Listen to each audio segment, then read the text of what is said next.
With Charles Davis, as always, I'm Brandon Gaudin. Charles, you talked about storylines in this one. I think it begins and ends with our two quarterbacks, certainly two of the best in the business. And nowadays, I don't think you can get by for long periods of time without a top-flight quarterback. The way the game is played, with all the responsibility he has and how the game flows through him, if he's not on the top of his game, your team's not going to benefit at all.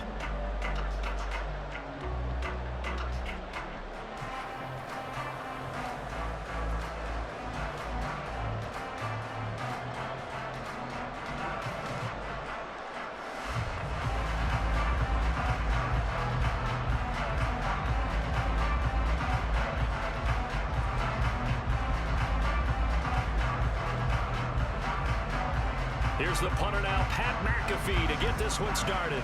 And we are underway from Atlanta. Out of the end zone comes Johnson.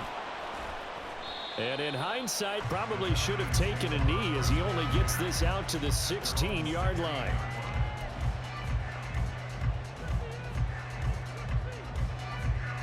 Okay, ready?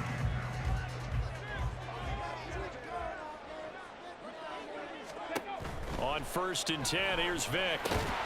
He finds his man, complete. It's Gonzalez. They'll go for a gain of 7, and it's 2nd down. A good, safe pass there right off the bat. That's almost a rhythm play. That's what we like to call it. Get them into rhythm early, something safe, something they're confident about, something they feel good. And once that's completed, then you just keep moving from there because the confidence elevates. Evades the tackler, and now some space. And he'll take this to the other side of midfield before going out of bounds. The catch and run pays off for 29 yards. Well, I think when they look at their offense, they think to themselves, weapons, weapons everywhere, and they want to move the ball around. They want to spread it to different people. But you absolutely know they want to get this man involved as well, and that's what they just did on that play.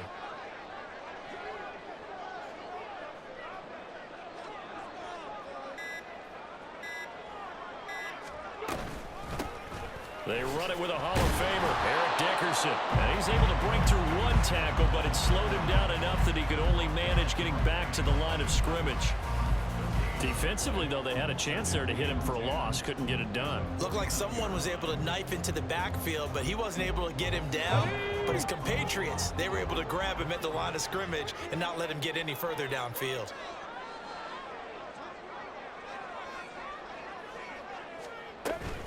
Back to Dickerson here on 2nd down.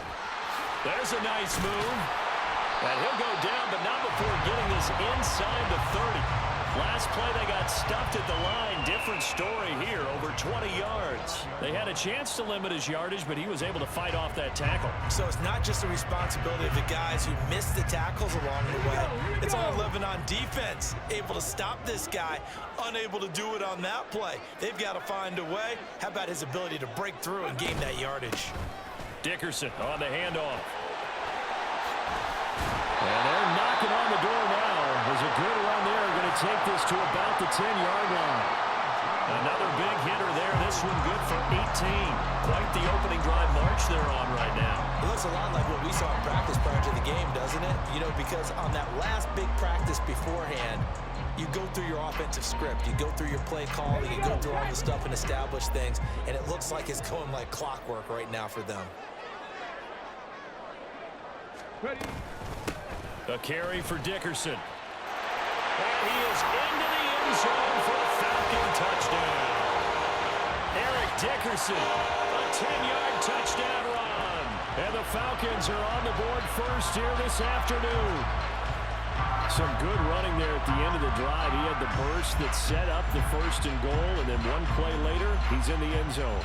Brandon, what I liked about that sequence is I'm not sure who made the play call, but they understood the situation, understood the momentum.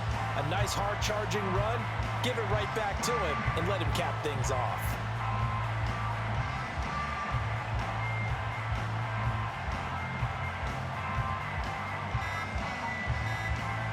The call is to go for one and kick the extra point. Now, this will frustrate a coach right here. The flag is out before they get off the extra point, and this is going to be a delay of game. They'll try it again now after the 5-yard walk-off. It's good, and that gives the Falcons a 7-0 lead.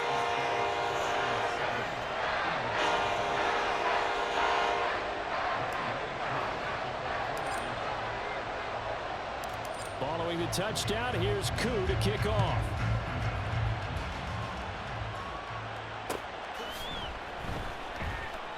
Hester going to decide against a return, and they will spot this at the 25.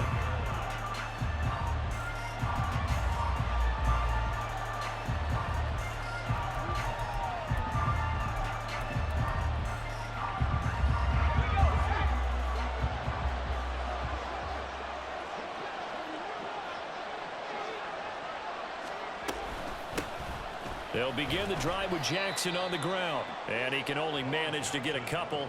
2nd and 8 coming up. They'll break the huddle, come up on 2nd and 8 at the 27-yard line.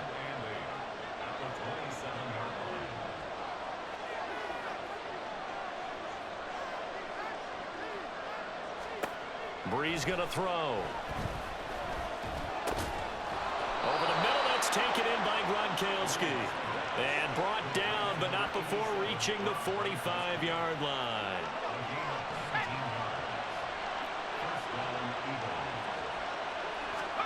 On 1st down, Breeze. And his throw's going to be incomplete. I think he's got to be careful not to force anything into coverage right there. There weren't really any throwing lanes, but the best part for him, he's got 2nd and 3rd down to fall back on.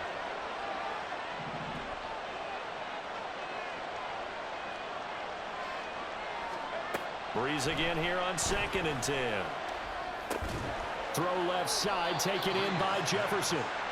He'll get only 3 there, so it leaves him with a 3rd and 7 ahead. And I think this is a route we'll see more of as this game goes on, because with his speed, they want to get him the ball in space on drag routes just like this.